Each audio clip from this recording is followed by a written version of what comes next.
नमस्कार दोस्तों, मेरा नाम है प्रभात कुमार, फिशरीज एक्सपर्ट। आपका स्वागत करता हूं आज की एक और बेहतरीन, खास और जबरदस्त वीडियो में। दोस्तों, आज की इस वीडियो में आपको मैं एक बहुत ही महत्वपूर्ण, बहुत इंपॉर्टेंट मछली के बारे में बताने वाला हूं।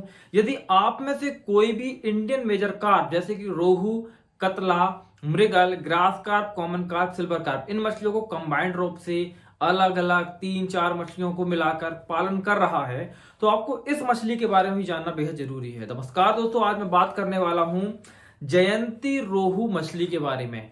क्या है इस मछली की खासियत, कहां से आई ये मछली और क्यों आपको अपने कल्चर के अंदर इस मछली को इंट्रोड्यूस करना चाहिए, लेकर आना चाहिए, इसका सिलेक्शन आपको करना चाहिए। आज मैं इसके बारे में आपको थोड़ा सा संक्षिप्त या कह दीजिए विस्तार रूप में, जिससे भी आप समझाने वाला हूं। देखिए, तो सबसे पहले मैं आपको समझाता हूं कि मछली पालकों के साथ क्या समस्याएं होती हैं और उन्हें दूर कैसे किया जाता है। देश के अंदर बहुत सारे गवर्नमेंट और प्राइवेट इंस्टीट्यूट होते हैं जो मछली पालकों की समस्याओं को ध्यान में रखते हुए अलग अलग रिसर्च वर्क कंडक्ट करते हैं, और इसी को ध्यान में रखते हुए हर फील्ड में, ना केवल मेडिकल फील्ड हो, एग्रीकल्चर का फील्ड हो, टेक्नोलॉजी आईटी का फील्ड हो, नई नई तरह की चीजें मार्केट में आती रहती हैं। और इसी क्रम में जो एक जयंती रोहू नाम की मछली है, वो हिंदुस्तान के अंदर इंट्रोड्यूस हुई। देखा गया कि पहले क्या हुआ, जब अभी भी हमारे देश में अमूमन rohu, catla, mrigal, grass carp, common carp, silver carp, इन्हीं मछलियों का अधिकतर पालन होता है। तो मार्केट के अंदर एक गैप देखा गया, कमी देखी गई। क्या कि जो ये तीन, अगर स्पेसिफिक इंडियन मछली को हम देखें, रोहू, कतला, मृगल, इन तीनों मछलियों में से जो सबसे ज्यादा इंपॉर्टेंट, जो सबसे ज्यादा लोगों के द्वारा पसंद की जाने वाली मछली थी, वो रोहू मछली थी। लेकिन इस रोहू मछली के साथ समस्या यह थी कि इसमें बीमारियां जल्दी आती थी। दूसरी बात, जो बाकी की 6 मछलियां अगर देख ले, rohu, catla, mrigal, grass carp, common carp, silver carp, इन 6 मछलियों में से जो ग्रोथ सबसे धीमी होती थी, वो इस रोहू मछली की भी होती थी। मतलब कि मछली की डिमांड मार्केट के अंदर है, लेकिन इसकी ग्रोथ बाकी मछलियों से कम है, इसमें बीमारियां भी ज्यादा आती हैं। तो क्यों ना इसी मछली के लक्षणों को लेते हुए कुछ ऐसे परिवर्तन कर दिए जाएं कि इसमें तेजी से विकास होने लगे और बीमारियां भी कम आए। इसी बात को ध्यान रखते हुए central institute of fresh water aquaculture, जो कि भुवनेश्वर, उड़ीसा में स्थित है, उसने एक इनिशिएटिव लिया और सिलेक्टिव ब्रीडिंग, मतलब भुवनेश्वर जो इंस्टीट्यूट है, सीफा है, और institute of fresh water aquaculture, Norway, ये दोनों आपस में मिले, और आपस में मिलने के बाद कोलैबोरेशन करने के बाद इन्होंने सिलेक्टिव ब्रीडिंग का इस्तेमाल करते हुए गंगा से कुछ रोहू की मछलियां ली, कुछ ब्रह्मपुत्र से ली, कुछ यमुना से ली, कुछ सतलज से ली। इस तरीके से 4-5 मछलियों से, नदियों से इन्होंने, जो वाइल्ड मछली, जो कहते हैं ना कि जो वाइल्ड मछलियां होती हैं वो ज्यादा एग्रेसिव होती हैं, बीमारियों से ज्यादा संरक्षण कर पाती हैं, और जो अंतिम स्टॉक लिया गया वो सीफा का लिया गया, और इन मछलियों को सिलेक्टिव ब्रीडिंग कराकर एक फाइनल ऐसी मछली तैयार की गई जो कि जो नॉर्मल रोहू मछली है उससे तेजी से विकसित हो, कम समय में विकसित हो जाए, और बीमारियों का भी खतरा इस मछली में कम हो, बीमारियों के प्रति रोग प्रतिरोधक क्षमता इस मछली में होना चाहिए। इस तरीके से एक मछली का विकास किया गया जिसका नाम रखा गया जयंती रोहू मछली। जयंती रोहू क्यों नाम रखा गया? क्योंकि इस मछली को जो रिलीज किया गया था वो भारत के उस समय में रिलीज किया गया जब आजादी के 50 वर्ष पूरे हुए थे। मतलब कब? जब हम जैसे कह देते हैं ना कि यदि 25 साल पूरे हो जाते तो हम सिल्वर जुबली यानी रजत जयंती मनाते हैं, और 50 साल पूरे होने पे हम स्वर्ण जयंती मनाते हैं। तो उस समय रिलीज किया गया जब हिंदुस्तान स्वर्ण जयंती मना रहा था आजादी का, तो उस जयंती को लेकर इसका नाम जयंती रोहू रख दिया गया। ये इस जयंती रोहू की नाम के पीछे का रीजन था। तो यदि आज के समय में कोई भी व्यक्ति इस मछली का पालन कर रहा है तो उसके लिए इस मछली का पालन करना बेहद लाभप्रद हो जाएगा, रोहू को रिप्लेस करके जयंती रोहू को इंट्रोड्यूस करना। अब क्या खासियत है इसके अंदर?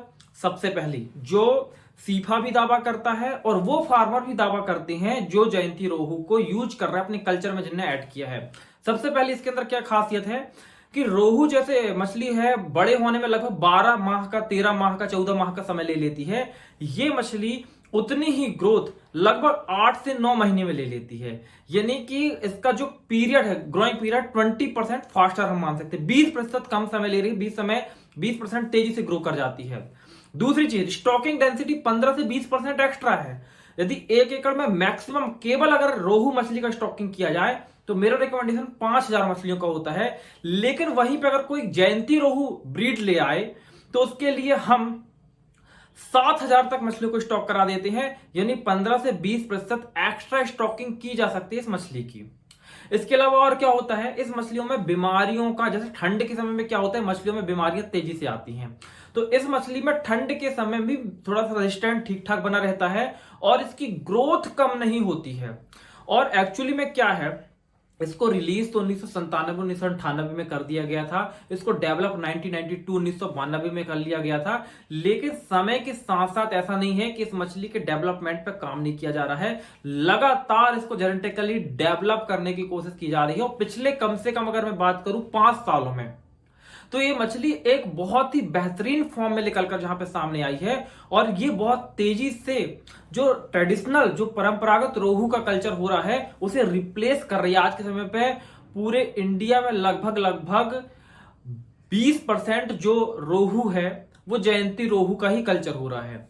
मार्केट में भी इसकी डिमांड हाई होती है चूंकि ये जेनेटिकली डेवलप्ड है, सिलेक्टिव ब्रीडिंग करके इसको तैयार किया गया है, तो इसका जो कह सकते हैं कि ओवरऑल रंग रूप होता है, जो इसमें चमक कह सकते हैं मछली की, कि जो ग्राहक को अट्रैक्ट करता है, मार्केट के अंदर ये हाथों हाथ बिक जाती है।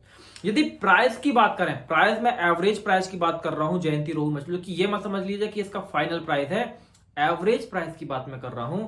तो जहां पे नॉर्मल रोहू मछली 150 रुपए किलो बिक रही है, वहां पे जयंती रोहू का मार्केट में आराम से 180 रुपए प्राइस मिल जाता है, यानी प्राइस में भी ये 20 से 25% का इसका इंप्रूवमेंट हुआ है।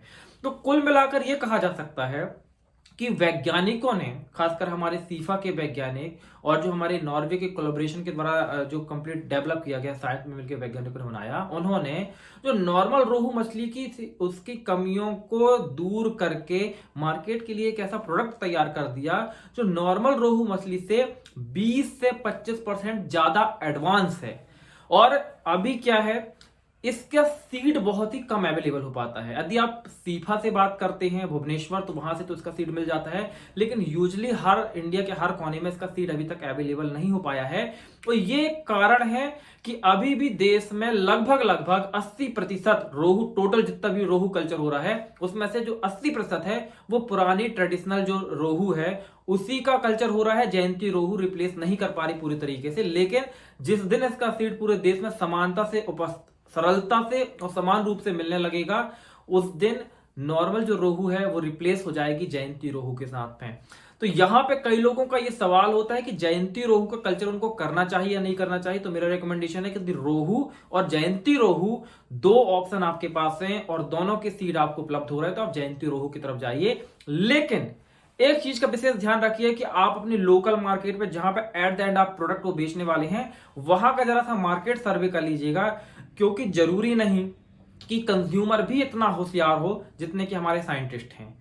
तो कई बार क्या होता है, लोग उसी ट्रेडिशनल मछली की मांग करते हैं जिसे वो सदियों से खाते आ रहे हैं, वो हाइब्रिड को नहीं एक्सेप्ट करते। जैसे कि बहुत सारे लोग ऐसे होते हैं जो हाइब्रिड की सब्जियां खाने से, जो नॉर्मली देसी सब्जी होती है वो खाना पसंद करते हैं।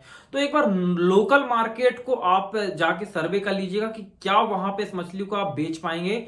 यदि आप बेच पा रहे हैं, यदि वहां पे आपको लग रहा है कि इसकी डिमांड है, तो आप तुरंत, अगर सीड उसके बाद मिल रहा है आपको, तो तुरंत आप रोहू को रिप्लेस कर दीजिए जयंती रोहू से, और स्टॉकिंग आप इंक्रीज कर सकते हैं। जहां पे आप अगर तालाब में 1000 रोहू डाल रहे थे, वहां पे 1200-1250 आप जयंती रोहू डाल दीजिए, कोई समस्या नहीं आएगी। वैसे तो सीफा कहता है कि 12% एक्स्ट्रा करिए, लेकिन मेरा ये मानना है, जो मैंने कुछ फार्मर के साथ भी देखा है, तो 20 से 25% तक आप जा सकते हैं, कोई समस्या नहीं जाती है, बशर्ते आपके पास फीडिंग की और वाटर क्वालिटी की दो सुविधा आपके पास होनी चाहिए। दोस्तों ये थी कंप्लीट एनालिसिस जयंती रोहू के बारे में, उम्मीद है आपको पसंद आया होगा। साथ ही दोस्तों मैं आपको बताना चाहता हूं कि जो हमारा 0 to 1 कोर्स है, जो मछली पालन के लिए कंप्लीट सॉल्यूशन के तौर पे हमने आपको उपलब्ध कराया है, जिसमें ना केवल हम मछली पालन की कंप्लीट ट्रेनिंग उपलब्ध कराते हैं, ऑनलाइन ट्रेनिंग उपलब्ध कराते हैं, बल्कि आपको एक लाइफ टाइम का व्हाट्सएप एंड कॉल सपोर्ट का सिस्टम भी देते हैं। उस 0 to 1 कोर्स में, जो मछली पालकों के लिए एक अमृत के समान है, उस कोर्स में दिवाली के अवसर पर 50% का डिस्काउंट ऑफर चल रहा है, जो कि 30 अक्टूबर 2022 यानी कि लगभग आज का आखिरी दिन है, या ये एक दिन बचा हुआ है, वो खत्म हो जाएगा, इसकी प्राइस वापस 4,999 रुपए हो जाएगी। तो यदि आप मछली पालन सीखना चाहते हैं हमारे साथ जुड़ के, तो आप इस कोर्स को ज्वाइन कर सकते हैं। इस कोर्स के बारे में अगर विस्तार से आप जानना चाहते हैं तो नीचे जो आपको टाइटल दिख रहा होगा, उस टाइटल पे आप क्लिक करिए तो आपको डिस्क्रिप्शन ओपन हो जाएगा। डिस्क्रिप्शन में इस कोर्स के लिंक पड़ी हुई है, उस लिंक में आप क्लिक करेंगे तो पूरी डिटेल में आपको इस कोर्स के बारे में इंफॉर्मेशन मिल जाएगी कि ये कोर्स क्या है, इसमें क्या क्या आपको सीखने को मिलेगा। यदि आप डायरेक्ट ज्वाइन करना चाहते हैं तो आप हमारे व्हाट्सएप नंबर 8815756881 पर संपर्क कर सकते हैं। वहां पे हमारे सेल्स एग्जीक्यूटिव आपकी हेल्प करेंगे इस कोर्स को ज्वाइन करने के लिए। दोस्तों चूकिए मत, आखिरी दिन है 30 अक्टूबर 2022। इसके बाद इसकी प्राइस बढ़ के 4,999 रुपए हो जाएगी। इसलिए यदि आप ज्वाइन करने के इच्छुक हैं तो तुरंत ज्वाइन करिए इस कोर्स को। मिलते हैं दोस्तों आगे ऐसे ही किसी वीडियो में ऐसी किसी इंफॉर्मेशन के साथ। तब तक के लिए जय हिंद, जय भारत, वंदे मातरम।